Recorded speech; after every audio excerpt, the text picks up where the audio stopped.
Hey guys, so I want to take a look at Super Mario Bros. For Nintendo Entertainment System. Of course, the all-time classic that really needs no introduction at this point. So this is an NTSC American copy of the game, and most people probably know, or rather originally played Mario Bros. On this, the Super Mario Bros. Duck Hunt double cartridge, and it came with both games on a single cart. But you could also purchase the game separately in a nice little fancy box like I have here.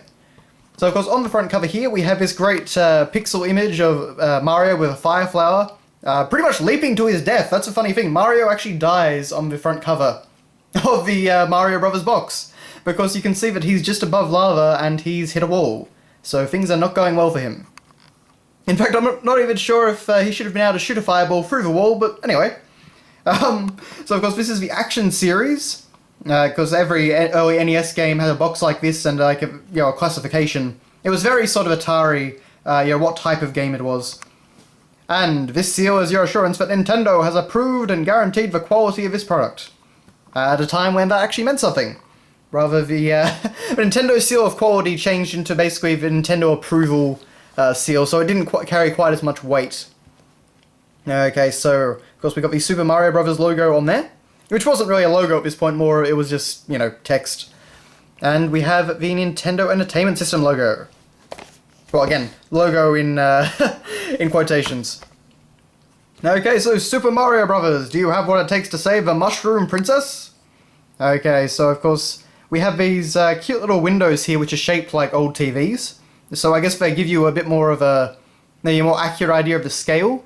The colours honestly are very off. They probably won't show up on the camera, but these pictures look like they were someone taking a photo of the TV, or however they used to capture video game screenshots. So old video game screenshots often look a little bit weird. Players 1 or 2, which is technically true, but Super Mario Bros. Multiplayer is not exactly too exciting.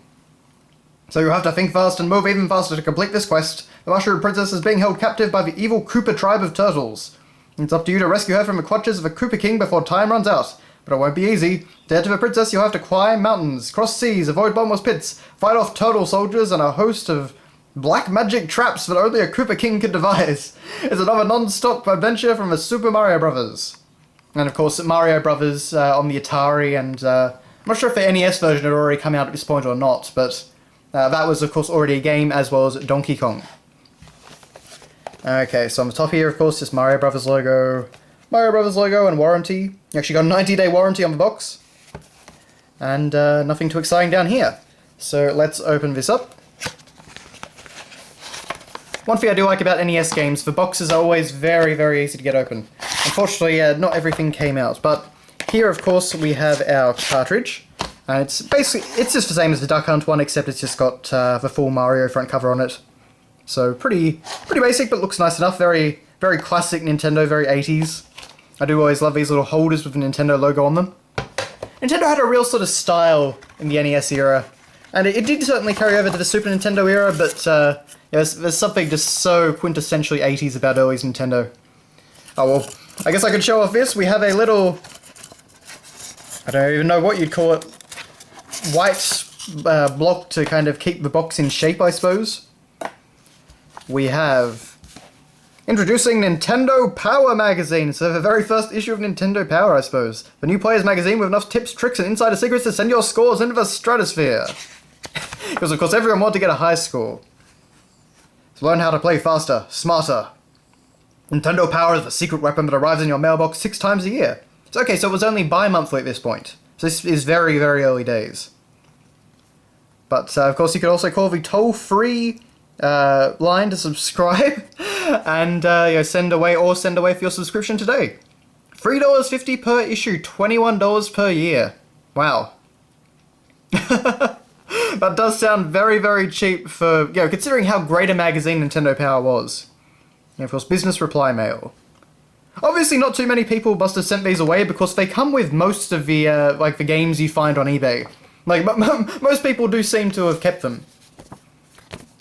Oh, and we got another Nintendo Power. Before you buy your next game pack, plug into the power! Nintendo Power!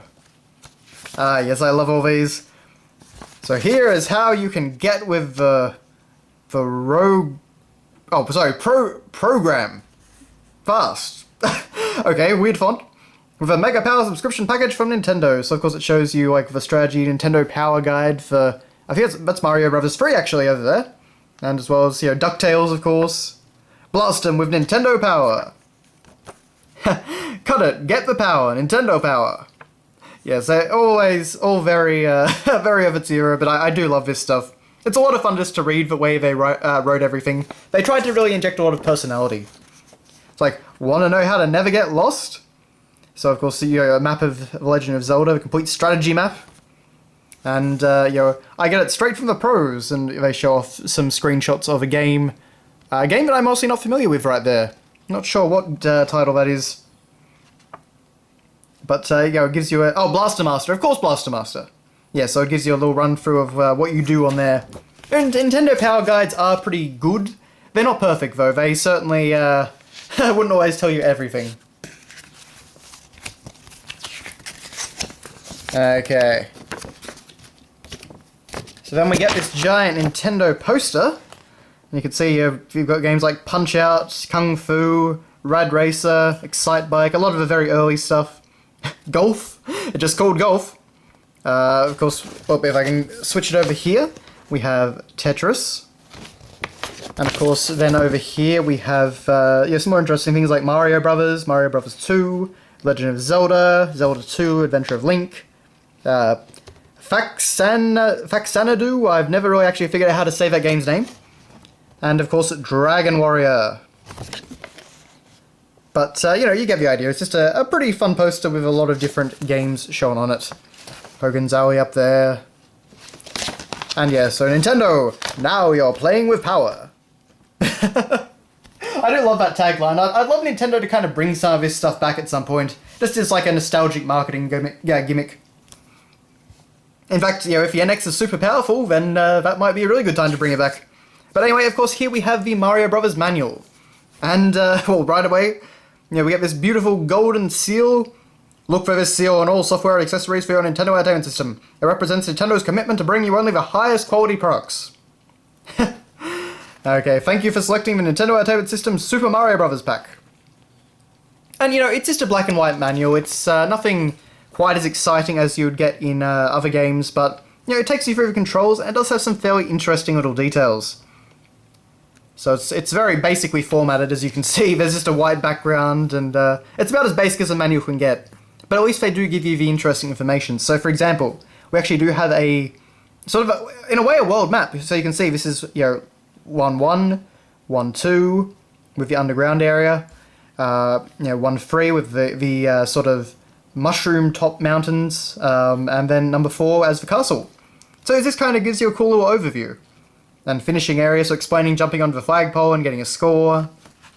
All these things, of course, which are common sense to us now, but no one really had any sort of basis for this stuff when Super Mario Bros. Originally came out. It was a very different kind of game. Okay, so pointers, of course, get Mario getting big, jumping. Bonus prizes, like a 1-up mushroom, a coin, a question mark block, and a question mark. In addition, there are other ways to get an extra life. Oh, get an extra Mario. That's true, it wasn't an extra life, it was an extra Mario. It's all this stuff you kind of forget from the era. Not that I'm nearly this old, of course.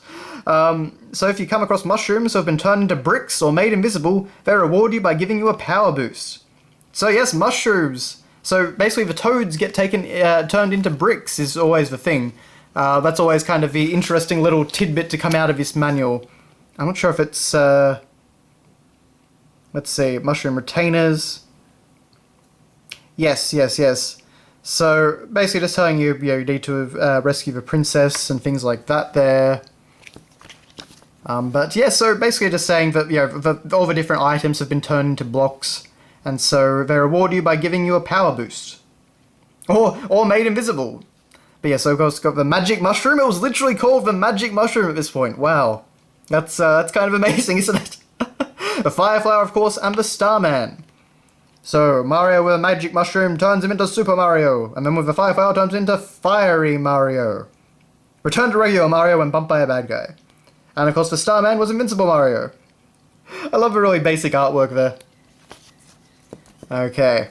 When Super Mario or Fiery Mario are bumped into by a bad guy, they don't die, but simply return to their old regular Mario selves.